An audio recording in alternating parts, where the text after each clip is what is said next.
Art-centric podcast with Rafi and Klee.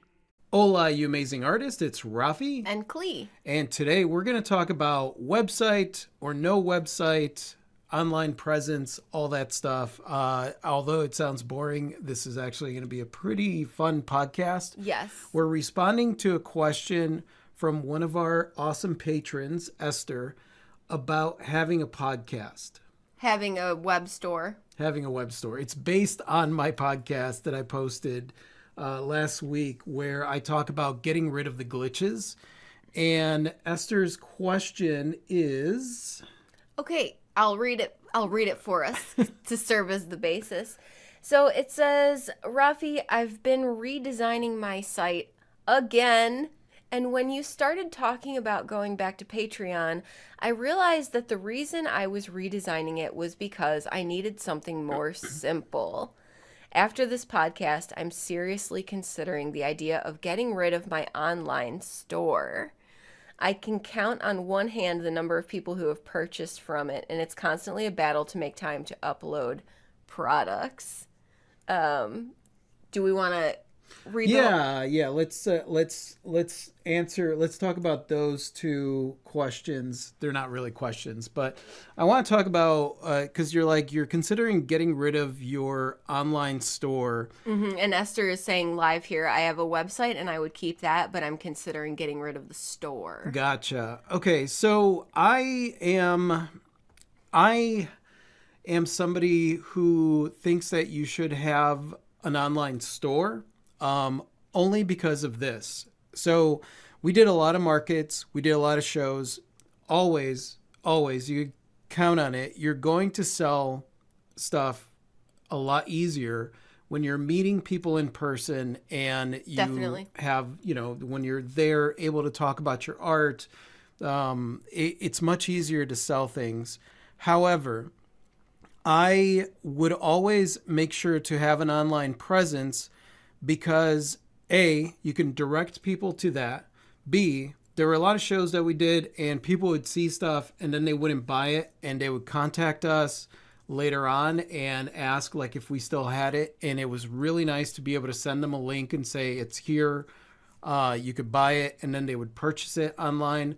Also, when I did put my artwork up at local businesses, those pieces would be linked on my online store. And a lot of times there would be a link on there where somebody could purchase the piece, contact me and purchase the piece. That way I could send them the link to my online store. I also think that, you're saying that, you could count on one hand how many people have purchased from your store. First off, congratulations on that, because it means that people were going to your online store to purchase things. Mm-hmm. So my recommendation is that you have an online store, an online presence, because it extends. I think the problem here is that you're looking at it almost as if this or that, if this or that type of thing. And whenever I've looked at our online presence, I see it as an extension of my in-person presence. Mm-hmm. Here I am in person, but also, yes, you could contact me locally and stuff, but also if you want to purchase from me, you can do it from the online store. Yeah, I always looked at it as an extension of our in real life presence as well. And the bulk majority of our online sales right from the get-go were people that met us at a show that then thought about something later on. And especially with the nature of doing the online shows and doing them in different areas and meeting people who either, it's easier for them to purchase online because they don't want to have to worry about transporting something back home because they were in town on vacation, or they live a couple towns over, but it's just easier to have a thing shipped rather than carrying it home with them in that format.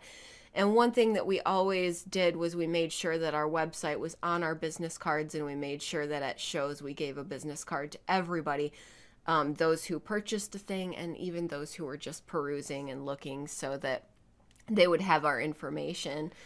I do acknowledge the difficulty of uploading one-of-a-kind things to a website especially when you're doing frequent shows and it's like you go through the trouble, I'm just going to use the word trouble, of uploading a one-of-a-kind item to your site. Then you take it to a show and you sell it at the show, and then you have to pull it down from the site because you just sold it. So that can be a tricky thing to balance, and that's why... I mean, there are workarounds on that Definitely. because, for example, we use WooCommerce and we use Square on the website. So you're able to link, like when you have one-of-a-kind things, as long as you don't have a bunch of variations to it, you're able to link it to your Square.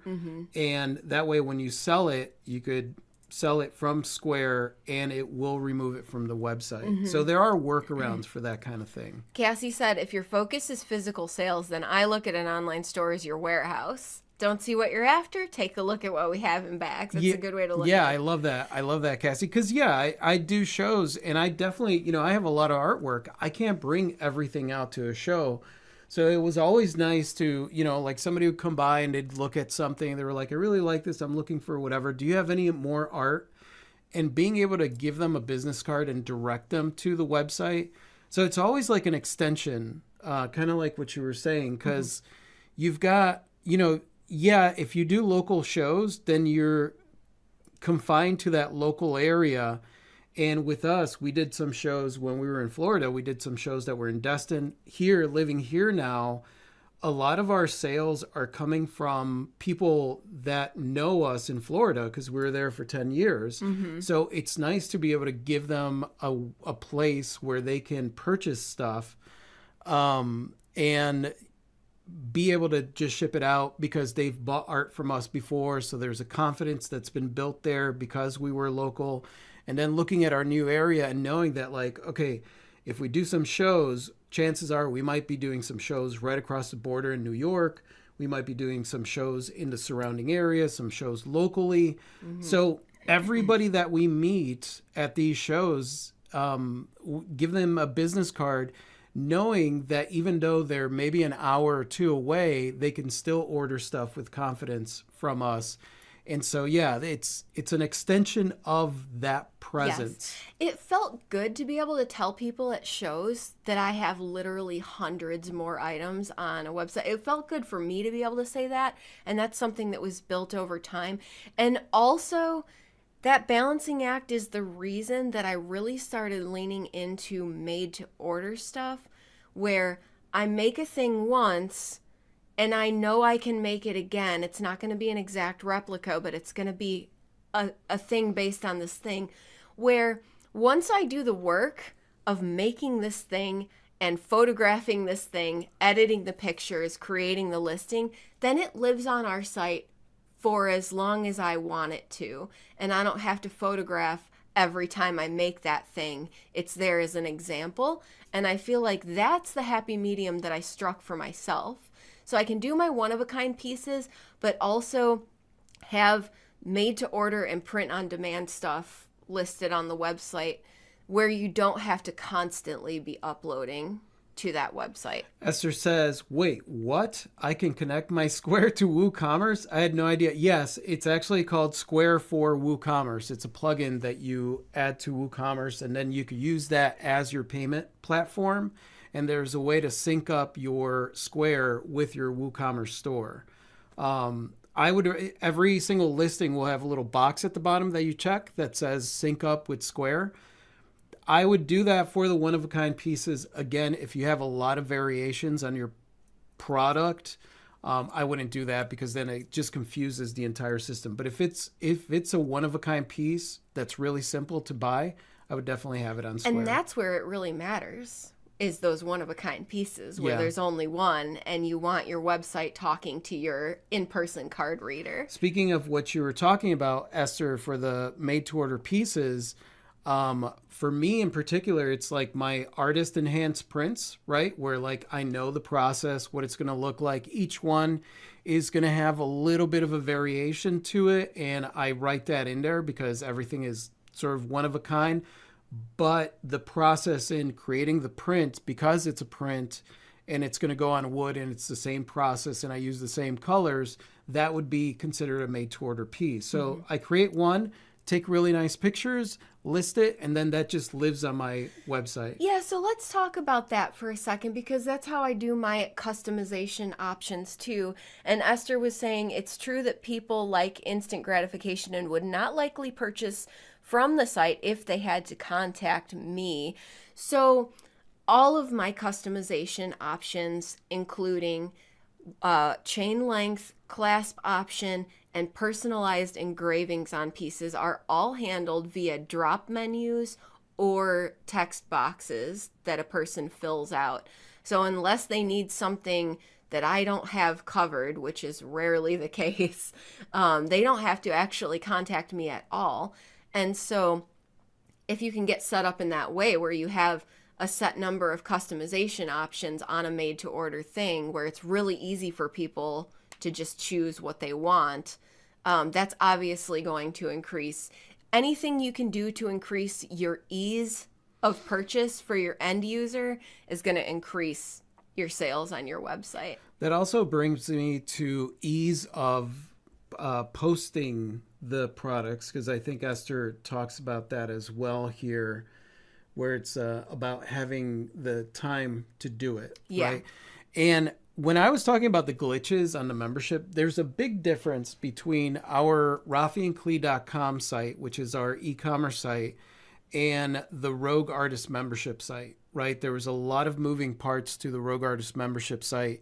Now with our e-commerce site, the thing is, and you had it right there, like simplicity. Mm-hmm. You want to make it as simple as possible on yourself. And a lot of that really comes to the structure. So for example, with us, one thing that we try to do is as soon as we get something done, right, it becomes the listing it on the site becomes part of that process. So as soon as it's done, we take the pictures, we edit the pictures, we post it, write the description, and now it lives on the website. That works for me because my documentation of my artwork is actually my store on my website. That's how I keep track of what it is that I have and what it is that I created. It wasn't always that way. No. And I'm still trying to catch up because it wasn't always that way. So I still have pieces that are up on my wall that every once in a while I realize, oh shit, that's not on my website. Mm-hmm. But it does become the archive and the museum, if you will, for your work.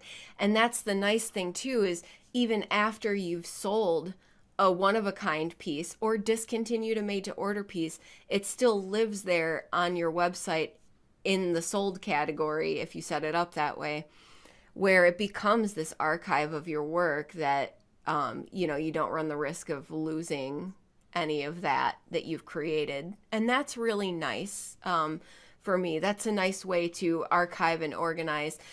I set up a system that works for me to make it easy to do this process, create the thing, photograph the thing. Once the photos are edited, they go into a specific folder on my desktop where I know these are in queue to be listed. And then they move to a different archive folder once they're listed. If I didn't make it super streamlined and easy for myself, I would never do it, especially when you're doing shows. Because the problem I faced back in the day, early on, especially doing shows, is I was like making stuff right up until the 11th hour getting ready for the show. There was no time to photograph and list the stuff. So then I had a choice to make. I'm either not taking these new pieces to the show because they're not on the site yet, or I'm taking them to the show because that's what I made them for. And I'm running the risk that I'm going to sell them before they ever make it onto the website. And I've done it both ways. But honestly, it really kind of sucks to sell a thing that you have zero record of ever creating. That you didn't get any pictures of it or anything. Mm-hmm. That's happened to me too. There's artwork out there that I've sold that I literally took no pictures of it because it was still wet when I was taking it out to the market. Yeah, I did the thing sometimes where it's like, okay, I get to the show, I set up the stuff, I use the first hour in the morning to photograph the pieces at the show. So at least I have a record that they existed. So if by chance I sell it, I still have a picture of it that I can stick in the sold category or I can turn into a made to order listing. They're not always the best pictures when they're on the fly at shows, but at least you have some record of it. Nanu's like specific folder as in new folder 2389. Yeah. I have become really... So many of those. I have so many of those that I have to sort through. Oh man, don't do that to yourselves. Name your folders, guys. Name your folders. The folder that my stuff in queue goes into is called import, but the second that I import jewelry pieces, I name them and I do their metadata. Yes. I do not wait to do that because it will become a mess. And then they go into the archive folders, archived by what it is and the year that it was created. Don't let your folders become chaos. Yeah, you guys, if you're going to list stuff, if you're going to go through the process of like documenting your art, make sure that it's a JPEG and that you go into the metadata, put the name of the art by you, by your name, your artist name, or whatever it is that you want to become searchable. Do that with every single image that you put on your website. If you don't know how to get to the metadata of a JPEG, right-click Properties. In the Properties, go to the Details tab, and right there, the name, and you'll see Subject Matter. I put my name all over every single image that goes on my website so that it becomes searchable on search engines in of itself. And, you know, that's really awesome because a lot of times you're uploading like 5 to 7 pictures and immediately there's 5 to 7 new images that live on the internet that people can search your name and find. So that's a big, for me, like it just makes sense to make it part of the process of your documenting your travels as an artist, your experience, your journey as an artist, and making sure that it becomes searchable, that it's online, that not only is it searchable, but it's something that becomes an extension of that. Because kind of like what Cassie is saying here, I think this is a great insight into an artist's life, the struggle of just how many hats we have to wear while trying to decide what hats are actually relevant to us. Totally. And the other, before that, Cassie said, actually, this ties well into my past point of silence towards your art being difficult. Putting in the work and feeling unseen is rough, but the perks of accessibility is valuable. And that's the thing. A lot of people, like Esther says in her question, that, you know, I could count on one hand how many people have gone to the site. Yes, but that's 5 more people. Let's say if you're able to count 5 people on one hand that found you or accessed something through the website. It's easy to minimize the value of those numbers in your mind, right? Because you think, well, it was only 5 people, so I need to get rid of this. And it's like, yeah, but you want as many streams of income coming in, and your website is a stream of income in of itself that is an extension of your in-person sales, of you putting yourself out there in person. You should be promoting that website with everything that you do, and getting people comfortable with going to the website. The same way that people have to develop a relationship with you in person, they have to develop a relationship with your website. Every single website is slightly different. Every time I go to a new website, it's a learning curve. I have to learn how to navigate that site. If I go to it once and it's just a static site and nothing changes on it, then I'm not really going to visit it that often. But if it changes and there's a blog and there's listings and, you know, things are constantly updating and I do visit it often, then that's how I become familiar with it and start to really learn how to navigate that website. I want to touch back and just kind of touch on the difference between really problematic technical glitches on a site and growing pains. Yeah. Because they are a different animal. Yeah. What we ran into with the Rogue site was really problematic technical glitches that had to do with third-party plugins. We're talking about the site crashing every night and not knowing why. People's payment portals going down and we don't know why. Tech support from one plugin telling us we got to contact tech support from a different plugin. Those things... You guys, it was a nightmare. Those are headaches. If you're experiencing those kinds of things, then simplify. Yeah. If you are having back-end payment processing, site crashing, glitchy stuff happening, it's definitely time to simplify. And furthermore, if you have created a system for yourself for your e-commerce website that is overly complicated. Too many options. We've at points had too many options on our e-commerce site. Simplify. In fact, next week, Clee and I have dedicated several days to be able to go in there and simplify our categories, because we were looking at it the other day and I was like, well, because things happen, over the years, like you start creating things and you're like, I'm going to have this category, I'm going to do this, or I'm going to do that. And then later on you look at it. And that's why I think it's important that you reevaluate your website. And, Esther, you're doing a redesign. Eventually you get to a place where you're happy with it, but every year you should still reevaluate and be like, well, how can I simplify this? And just look at things, because even once you simplify something, there's going to be more ways to simplify it and more ways to simplify it. Yes. So I think scheduling in that time and not seeing that time as a waste of time because, I never sell anything on my site, seeing it more as that extension to, I want to have that option to be able to send somebody to my site or send them the link that takes them directly to my product on my site that they can purchase online, and it makes a huge difference. Like, it's because of our website that Clee and I were able to move. Yeah. Because if we were just relying on local stuff, we would not have been able to move, because we would have to rely on just shows to be able to do stuff. Also, just not being able to do shows for stints of time due to weather, or you're tired and burned out, or you're under the weather, the ability to still be available to people is really priceless to us. And so it is kind of just the discomfort in the beginning of getting it set up and getting it set up how you really need it to be and figuring out what that looks like. Definitely pain in the ass, no doubt about it. But I do think it's worth it personally, and I also highly recommend evaluating where you are every year. So the web evaluation this year for us, however many years we've had this site now, is, for me, getting rid of stuff that either I can't source the materials for anymore, or I'm kind of moving past it as far as me as a designer, I don't want to make it anymore, or whatever the reason is. And yes, streamlining those categories so it's a little less overwhelming for people. But doing that every year, revisiting my item tags. Did I come in too hot? Was I overwhelming with item tags, and so on and so forth?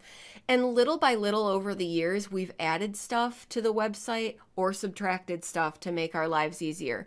Like adding a plugin that allows people to customize their purchase, adding a plugin that allows our website to show real-time carrier rates, getting rid of plugins that were conflicting with our shop template, and so on and so forth. So there is that technical work that goes into the website, but really it's like there should be, ideally you would dedicate time at least once a year where you just go in there and you do a revamp, right? And I think what's most important with that, and something that I've been able to develop over the years, is to not see it as, this is just extra work. See it as like, okay, it's time for us, making that time to say, like, it's time for us to revamp our online presence when it comes to our website. Because our website is the way that a lot of people are going to find us online and really get to know a little bit more about us. Especially because we post on social media, you get a glimpse of us. We post on YouTube, you get a glimpse of us. But like really going to RafiandClee.com is where you get to really see what we showcase and what it is that we put out there. I love our website. Our website is dear to me. It's our place where we get to build our world exactly how we want it to be. It's my favorite place on the internet. I'm very proud of it. It showcases everything that we do and who we are. It is an artwork in of itself. And I think if you can look at it like that, instead of it being this hassle or this burden, it is not only our world that we get to exist in, but after doing constant shows for 9 years, it is also my ability to run my business without having to be at a show every weekend. And that Right. to me is also completely priceless. It is Right. the ability to do shows because we want to. I mean, the way that I look at it is here was our stepping stone process, right? So the stepping stone process for us was we got started at the flea market, right? The first part was we approached galleries. All the galleries were like, "Who are you? We don't care who you are. No, you can't get in." And then we looked around, we were like, "Well, where can we showcase our stuff?" So we did a flea market. And then after being at the flea market for a while, we realized like, okay, I don't want to be, I don't want to be at the flea market forever. So what are we going to do? So we started doing the farmer's market, and then started doing some local art walks, and then started doing some art shows while we were doing the farmer's market. And then at some point we were like, man, if like Pensacola gets hit by a hurricane or there's a storm or something like that, like we don't have that consistency. And then that's where we really started to look at online and being able to offer that stuff as an extension online. Mm-hmm. And it really has worked out for us because when the hurricane hit during the pandemic, like nothing was open. Nothing was open. Everything shut down. Mm-hmm. And we were not to mention the pandemic. Not to mention the pandemic. And we were able to still sell art safely during that entire time because we had access. We had to wait for the power to come back on, but we had access to the internet, and we were able to offer what we had to the online market and people contacting us and different things like that, especially during that time, because there were a lot of people that would, call us or message us and be like, "Hey, are you going to be at the market this weekend?" It was like, "No, we're not. But here's a link to that thing that you were looking for." You know what I mean? Mm-hmm. So specifically for Esther, but for anybody who's like trying to navigate this and make this decision, right? Given the amount of not only artwork, but fun and magic and insight that you have to offer, I feel like it would be a shame to take that down off the internet. I feel like you really have the opportunity, anybody who's creative, to build a wonderful world on the internet for people to come visit you and give them the opportunity to buy something from you while they're there and also learn more about you. For me, I would never, I can't imagine a scenario in which I would give up our website. Right. But it takes time to get there. You guys, a lot of you guys know that in the beginning, I was really hella focused on Etsy and the selling platforms because in the beginning, that was easier than running a website. And it was also more financially viable because even though I paid out way more in fees to Etsy, it was after the fact rather than upfront investment. So it felt less painful at the time. And then that evolved into it making more sense for us to have our own website. But, the selling platforms were a solution for many, many years. And the change, the selling platforms are a great stepping stone. Again, that's a stepping stone. When we were doing the market, we decided, all right, well, let's expand to the online market. Mm-hmm. And we started with Etsy. And honestly, a lot of people like swear by Etsy because Etsy has its own like community. Honestly, for the most part, the people that bought from us on Etsy were people that we met at the shows and sent them to Etsy, and eventually realized that like, man, we're sending Etsy a lot of business. We really, if we're doing all this promoting of our website, we should have a website, a proper website. Mm-hmm. And of course, then Etsy got bought out and they changed. They went public. And then they changed a bunch of things, and it just made the decision a lot easier for us to finally leave Etsy and do this ourselves. And I have zero regrets.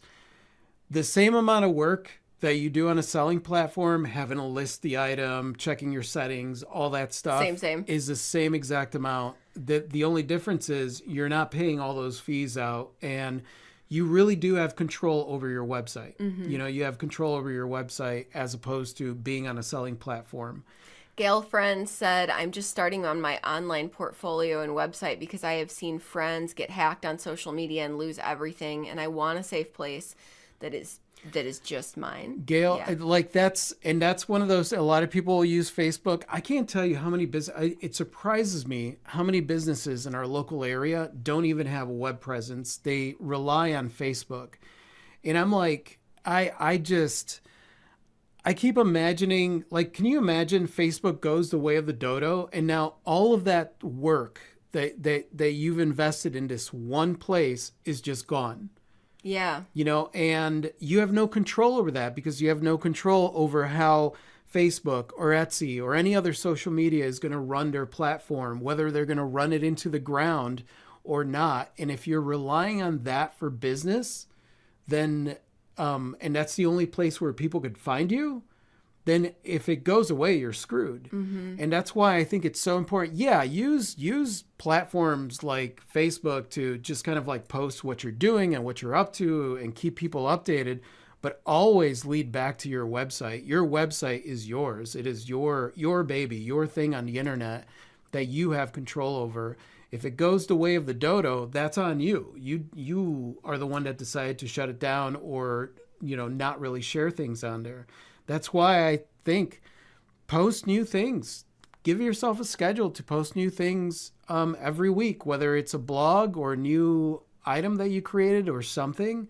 Make it simple on yourself when it comes to running your site so that you're not spending a lot of time on there. Give yourself one day a week, a couple hours that day to like do your site thing, the things on your site. The problem is that because you don't see a lot of traction on your site, what'll happen is you ignore that. You pour a lot more energy into your social media. You pour a lot more energy into doing other things, and you give zero energy to your site until you remember and you're like, oh, damn it, now I have to do this thing. And then it's just a mountain of work. That is what happens, and especially if you're doing a lot of shows and events, and if you're doing really well at those shows and events, it can be so easy to just prioritize that and completely ignore a website and look at a website as like this extra thing that you don't have time for, that you don't want to do, but it's worth it to get it where you want it to be little by little. And I'm not trying to make light of it either. This is when you're starting out and you're doing shows and you are the maker and you're the promoter and you're the bookkeeper and you're the person putting the website together, you're the photographer, you're the editor, you're the customer service rep. It is a tremendous amount of work. Yeah. No doubt about it. And it absolutely feels overwhelming at times. And you absolutely want to get rid of stuff that's not seeming like it's paying off at the time. But you got to sometimes with things think long term. Do I want this thing long term? Do I want this thing long term? Can I find joy in this thing? What is it the reality of what I'm trying to do? Like, is your website just because you're marketing on the internet? Or is your website because you want to have presence and there? A home for your creations? You want to have a home for your creations on this vast online marketplace. And like really it comes out to, if it's for marketing and you're basically basing it on sales, then, it's going to, is it a place where you can connect with people, have people reading your blogs and like subscribe to you and all that stuff, then it turns it into a completely different animal. Because if you do the show, let's say you do a show in person and you don't sell much at the show, but you get to meet people and know that eventually those meetings are going to pay off, then you're going to approach it completely differently than if you were there just to sell at that show.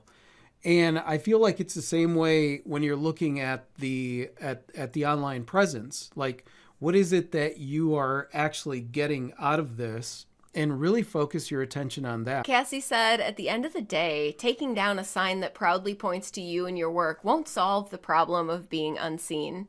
It's just one less voice drawing attention to yourself. Exactly. Yeah. Exactly, Cassie.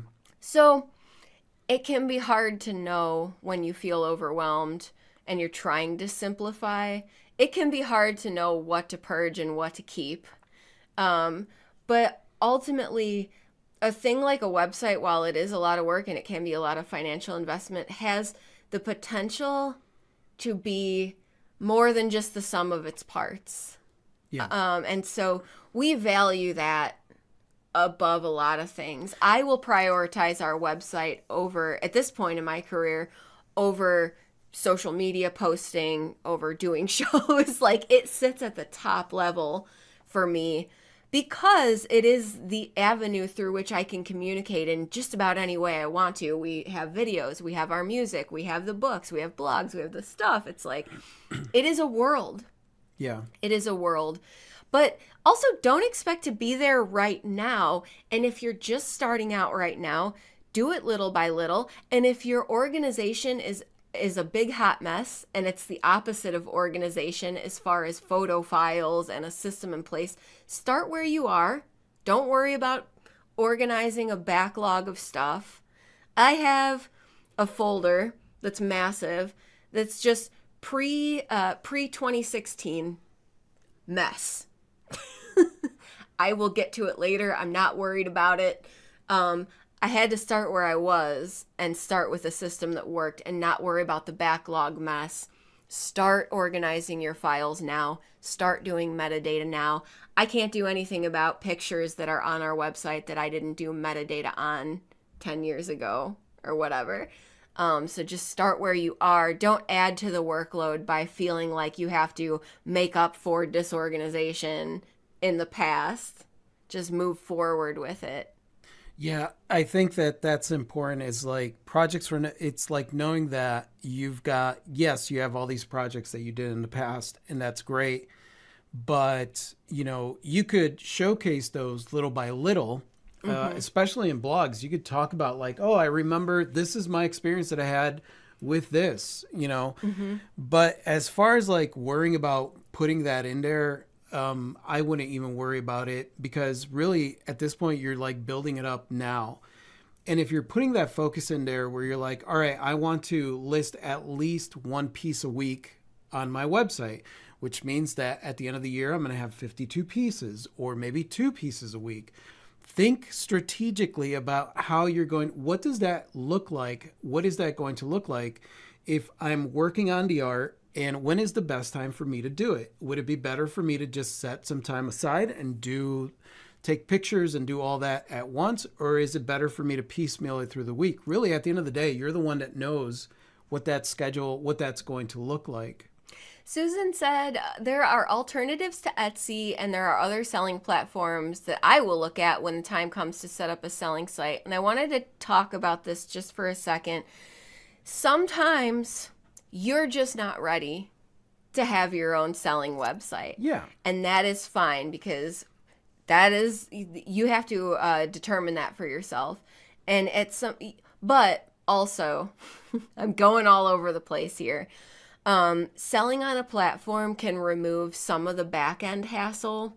Obviously, sites aren't going to list your products for you, so you're still going to have to make time to do that. But selling sites can come with other pressures, as a lot of us have learned from Etsy. And so it is a little bit of a trade-off there too. I don't look at selling platforms as the easy answer anymore because they can honestly be more work than having your own website. And they can train you into some unhealthy habits too, depending on how the platform is run. Etsy trained me into a lot of unhealthy habits that I had to break myself of once I got away from Etsy. And just like with Etsy, any selling platform can go any which direction it chooses to. And so I still just understand that there's always risk associated with showing and selling on a platform that you have no control over. There's always risk associated with that. So even if that's your great solution for right now, I would say always be looking at migrating towards things that you have more control over, things that you know are safe. I think using, you know, if you're getting into it and you're using the platforms, always think of them as a stepping stone that will eventually lead to your website, right? To maybe doing an e-commerce on your website. You may not be ready. There are different options. Obviously, I'm a big fan of like you running your website. Websites should not cost that much money. They don't have to. They don't have to, right? So like our website, we pay, I think like $400 a year, but we have all the bells and whistles, like every single bell and whistle that comes with it.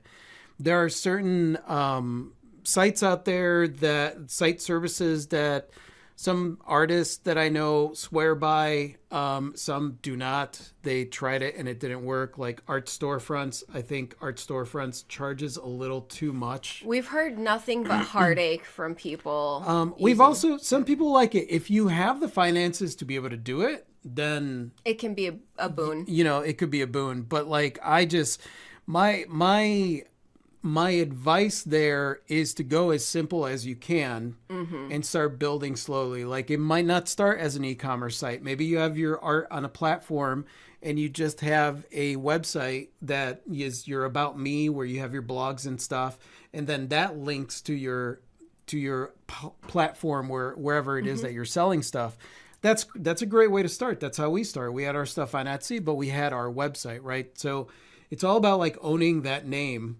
RafiandClee.com, RafiWasHere.com. They all lead to the same place, and it was like owning that bit of property on the web. Yeah, any of you who have read the Rogue Artist books know that we've said this. It's like it's having a property, a piece of land on the internet that cannot be taken away from you unless the internet goes down, in which case that's a whole other ball of wax.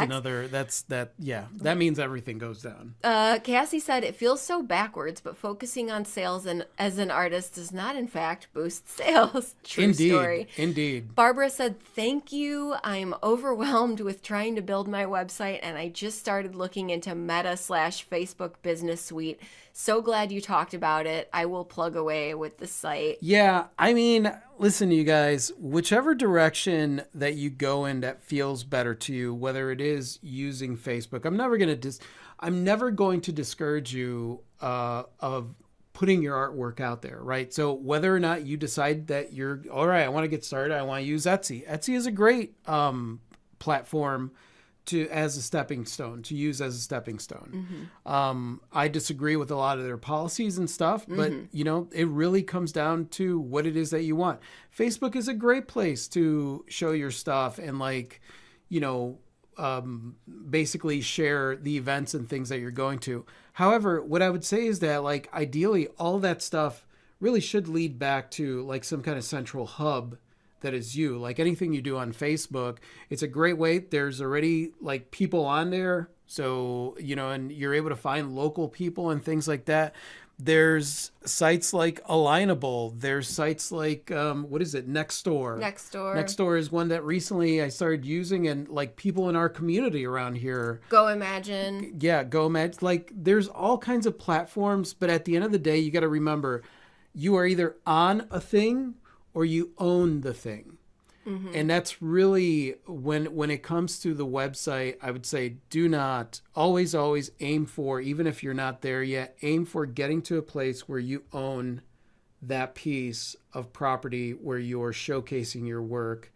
And in that process, you're going to have to let go of a lot of things that maybe you've learned along the way in order to simplify. And just every chance you get, simplify it. Because at the end of the day, you don't want to be in front of a computer working on glitches. So no. What I want to do here in this section of the podcast is I want to describe what it was that caused me to, what it is that causes me to keep our website, right? Not walk away from our website. And what it is that caused me to walk away from doing the memberships on the Rogue Community site. Our website, every once in a while, we have to do an update. But for the most part, I've kept it really simple. We don't have that many plugins on our WordPress site. Everything that we do have is created by Automattic, which works with WordPress beautifully and works with WooCommerce beautifully. So our e-commerce site, rarely do those plugins conflict, right? So I'm not on the back end trying to figure out why did my site crash or why did this happen? And it's much easier when you're doing, I have the website through WordPress.com. So I'm able to chat with someone and figure out what's going on. And because it's all owned by them, all the plugins, it's really, really easy to get to the bottom of any problems that there are. So that rarely happens on our e-commerce site. However, the Rogue site, I needed a bunch of third-party plugins that all have their own variations of customer service that are really bad at customer service. Some of them were. And so like I'd run into an issue with a plugin, and then they would say, well, it's the other plugins, without actually knowing what was going on, because nobody would go into back end of the site. And like I would end up going through this entire process of, instead of like, oh, here's a problem that came up, let me fix this. Here's a problem that came up, and now it's 2 weeks and this problem is still there, and I'm still trying to figure out how to fix it because nobody will get back to me. That in of itself, when I look back at my year and realized how much time I spent doing that, basically getting on the phone with people, working on stuff, trying to figure stuff out, feeling completely lost, at that point I was like, this needs to stop. So that's where it's like, this is too much. Like this is taking away from my art, right? Versus the other one, which is not taking away from the art. If there's a glitch, I take care of it, and then I post art, and that's totally enhancing. It's giving me more towards my art. So like a lot of decisions like that take place, and like that goes further than just the website. Like we look at everything. Because we do so many creative things, we got to make sure that like we're cutting out Any fluff. Yeah. So to kind of summarize that, which you just laid out, is with the Rogue site, the literal site was down just as much as it was live. Yeah. The work was things weren't working. The work wasn't building something cool to enjoy. The work was, this thing is literally not functioning. The e-commerce site, rafiandklee.com, is also a lot of work, but it's more we're building this thing kind of work. It is functioning. And man, we've talked to artists where they're like, this shit is just not functioning, and we're like, you should probably migrate somewhere else. Yeah. If you're having issues where like your site is crashing every night, or like your payments portals are failing, or some other kind of weird glitchy stuff, I would definitely look into other avenues. But there are options out there. Like I know that I can't think of any of the other ones other than WordPress, but there are options for building a pretty nice website. Mm-hmm. You know, they're going to cost some money every year, and you got to break down that cost and be like, all right, so for example, with us, like our goal is to make this much money every month with the site, which comes out to like $20 or something. As long as we make that, we know that the website is paying for itself. And, you know, it's all a big learning curve. Maggie says that they use GoDaddy. It was easy to set up. I don't use third-party like other hosting sites. So, for example, there's GoDaddy, there's Bluehost, there's sites like that, mm-hmm. right? And then Bluehost caused problems for us in the past. Bluehost caused problems in the past, and that's one of the reasons that I went with WordPress.com, because they're owned by Automattic, and basically everything that they create goes with the WordPress platform. Now, it costs a little bit more, but I don't mind that. Paying that cost, because then I have access to tech support through a chat box, and I'm able to take care of issues quickly. Whereas like hosting sites like GoDaddy and Bluehost, a lot of times you try to talk to their tech support, and then nothing gets fixed. It really is a matter of learning as you go. And it's like Cassie says, expectations and planning too far ahead doesn't help either. I often have to stop and ask myself, what do I need right now? Yes. What step does my career need next? Leave down the road for down the road. Yeah. And that is absolutely the way that we have built what we've built and navigated what we've navigated. And also, have we spent sometimes stupid amounts of money finding out that things don't quite work? Yes. Sometimes you have to cut your losses and be like, that was a learning experience that I paid for. We spent so much money on the Rogue site. And we've spent money on our e-commerce site for things that we ended up not wanting or needing. Not as much. Not as much. No, not as much. We spent those plugins cost a lot of money for the Rogue site, and I'm Word. like, don't do it. Don't do it. Word. Nanu broke it, said Nanu. Shan Chan said, organization is super hard. I agree. It is hard, but it's worth it. But I only show my best and most current in my gallery. I also sometimes do art just for merch instead of making and then adding to merch. Yeah. I mean, and that's the thing. You figure out your way of doing it. And organization is the hardest thing. Building a structure, putting some kind of thing in place where you're like, okay, so after I create the art, I'm going to do this with it, and it becomes part of the process of creating art. And sometimes you have to show restraint because like sometimes you just want to, work on something else and that's done. I want to forget about it. But I think it's one of those things where like, I think to myself, like, is current me taking care of future me?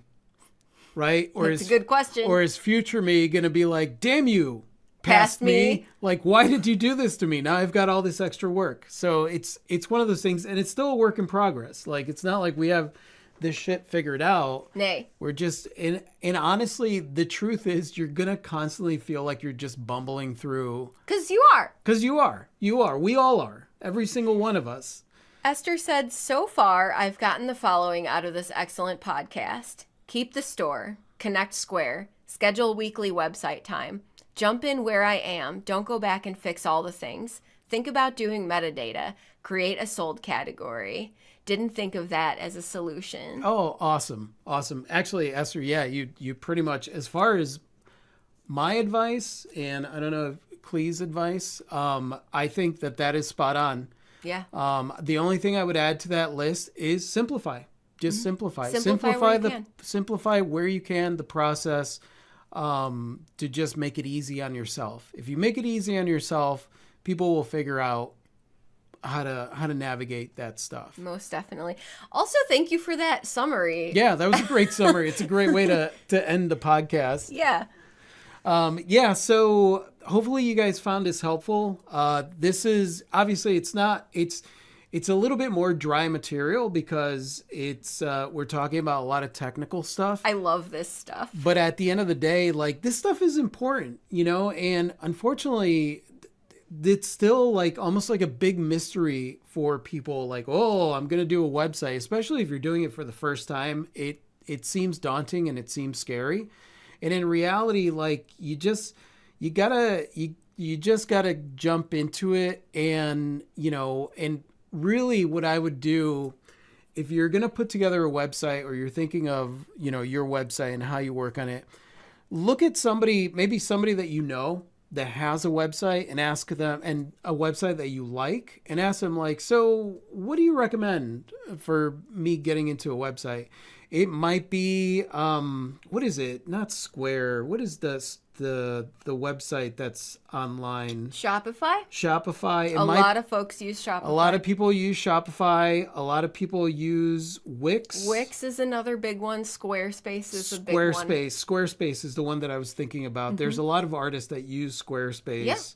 Yeah. So like there's options out there for doing an easy website. Mm-hmm. If somebody comes at you and they're like, oh yeah, we could do a website, and it's like over $1,000 to do it, and they have like some ridiculous monthly fee, look for something else. Especially if you're just getting started. Like keep it really simple. Yeah. Anhan said, this has been so helpful. I think I have a solution to try with my store. Awesome. Nanu said, future me hates past me, but I will worry about that in the future. Valerie said, very helpful. Nanu said, this has been really great.